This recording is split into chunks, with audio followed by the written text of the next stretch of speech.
Hey y'all, welcome back to my channel. Today we're doing what I read in July. My apologies for the delay in this video. If you watch my vlogs, you know I've got some health stuff I'm dealing with, my sacroiliac specifically, and I just finally have been able to like sit down and like complete a thought and all these things. So let's dive into this video. I will tell you now, if you do like these videos, the August one will be much shorter on account of the fact that I haven't been able to like focus. So just FYI, little spoiler alert. But yeah, so what I read in July, we're gonna open with a 5-star. Haha, love that. Oh, before I get ahead of myself, here is my Goodreads snapshot. This is how I rank.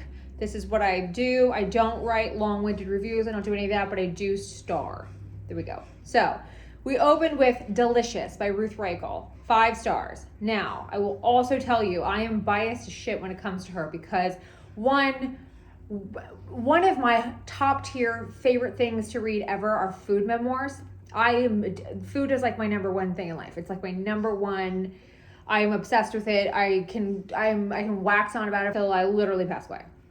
But she was, if you don't know, she was a really famous food critic. She was the Los Angeles Times and the New York Times food critic, best-selling writer, all that stuff, right? But she just has this incredible ability to write food. Like the way she just describes it and explains it and her palate, and it's just fabulous. So that is a perfect marriage of things for me. And that is why I love her. And I've been on a Ruth Reichl binge like all year. So 5 stars for that. Then I pivoted to Wintering.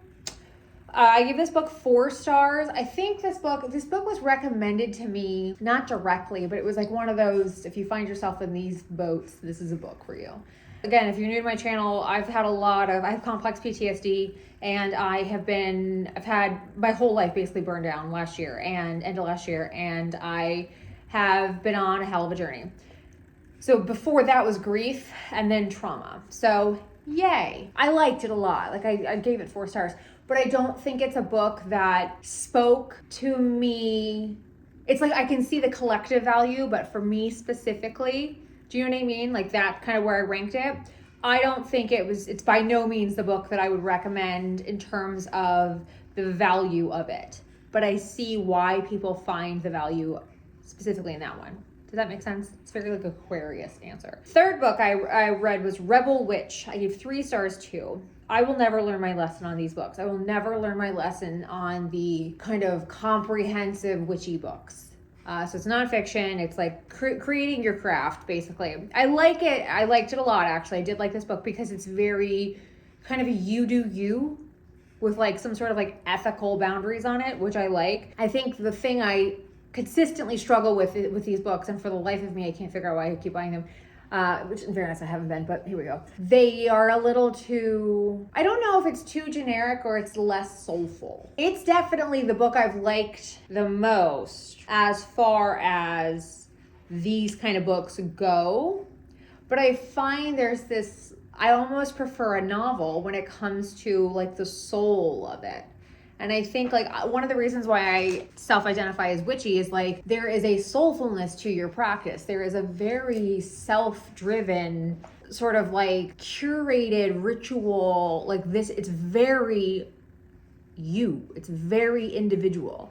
And I think that maybe the junction that I find myself at is a lot is you're reading these sort of like catch-all umbrella topic books and pissed off that it's not too individual. It's like, well, maybe it's a lack of narrative. I don't know. So I like it. If you're looking for a book like that, I would tell you that one is, of the ones I've read, good. Garlic and Sapphires by Ruth Reichl. Gave 4 stars too. I'm not gonna ever dislike a book of hers. I just enjoy her. And that is a memoir. So Delicious was a novel. Garlic and Sapphires was a memoir. Not Becoming My Mother is the next one from her. I gave 3 stars too. That's a very short book. I will be completely candid with you. I picked it up because of the title. Because if there is a goal for me in my life, that is definitely one of them. Without like totally airing my shit out, like that is a major component to my therapy journey and my trauma. I gave it 3 stars. So of all of her books, it's the one I liked the least. But I think the thing I would say to you on that front is it's my bias speaking, in that I wanted this book, I think, and this is the thing I've seen in a lot of the other reviews, I wanted this book to be a little different. I like it because it's her, I mean, and this is the issue, right? Like, this is her lived experience and she's telling stories. Like, they're not fictional stories. So I get it, but I think it was just, I almost wish it was titled something different, because I think it plays into the hand that a lot of us find ourselves being like, yeah, I don't want to do that either. But that's not actually what this is. So yeah, I mean, again, it's Ruth. You're not going to have a bad time. I continued with the Paris novel, which is fiction. I gave it 5 stars. I know there are people that didn't like it or they preferred Delicious to it. I actually really loved it. I thought it was great. She writes a novel that you'll read in a day. I mean, you fly through her fiction.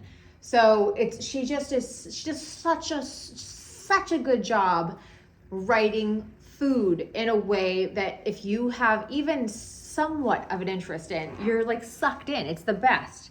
So yeah, loved that. And then the final book from her was Comfort Me with Apples. I gave 4 stars to. That's also a memoir biography. She does like segmented bios, so she'll do like her time at Gourmet. She'll do her time at the New York Times, blah, blah, blah, blah, blah.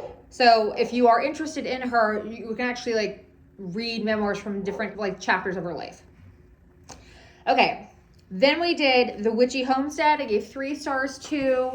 It is spells, rituals, and remedies for creating magic at home. It was just very, like, it's Pinterest in a book. So I find value in that if you're a very, like, tactile person, great. But it's also, like, all of that stuff you can get off Instagram or Pinterest or whatever. Then I went to Modern Day Magic. I gave 3 stars too. This is probably the one I liked the least. But again, I see the value in. I just feel like there's like elements of all of these books that I really like, but I just feel like, and this is, I guess, this is the part of me that competes with myself, like, you know, the sort of like angel and devil on the shoulders, where it's like, I see this isn't for me, but I see that it's for other people, and I love that for them.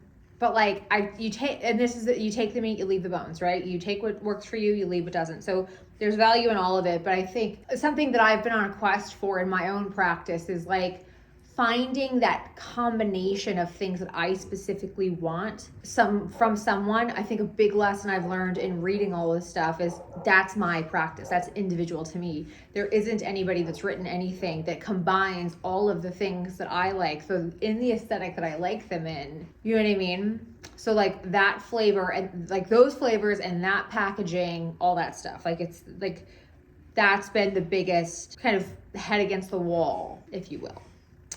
Then I read Sally Field's In Pieces, 5 stars. I read the book. I checked out from the library, read the book. I've heard if you listen to it, it's great because she reads it. I had no idea what her life was like. I read it because I listened to her on Julia Louis-Dreyfus's podcast, which if you don't listen to it, it's called Wiser Than Me. That podcast is excellent. But I listened to the podcast. She references the book on multiple times. And I was like, oh, I gotta check this out. So I did, and I loved it. It is so good. And then I concluded with House Magic. I gave 3 stars too. I did like that book. The thing I find interesting though is I bought all these books around the same time last year, and I'm just working my way through them. But I think the thing I noticed with these specific things are it's nice to have them, which is why I give them 3 stars. But they're not needed, and it's one of those like I'm glad I have some sort of a reference, but they're not a grimoire. Like they're not my sort of library of sorts. Like my things, my herbs, my rituals, my whatevers. Right? I'm not a very spell person, but I do a lot of ritual stuff. And so yeah, so I guess it kind of falls back under that kind of umbrella of I'm glad I have it. I'm glad I read it. I don't need it. Or it wasn't tailored to me, but it's interesting. And there's all different schools of thought on this because there's all different, oh my God, there's like 8 billion people on this planet, right? So like, of course you're going to have a whole bunch of ways to do stuff. So yeah, anyway, that was what I read. I read 11 books last month. Look at me. I didn't even know that. So that was July. All in all, not a bad month. August is much lighter because of pain. that's impacted my ability to focus. And I'm also reading like a really chewy book. Like it's not like a fly by it book. So I'm going to go to one after that because I just need to kind of catch up. But yeah. So I hope y'all enjoyed this video. Thank you so much for watching. Let me know if you have any recommendations of books you think I should read, because I've got, as of right now, like 36 more to go to hit my goal of 100 this year. So always willing to add to my TBR list. But yeah, thanks so much for watching. I'll have a great day, and I'll see y'all very soon. Bye.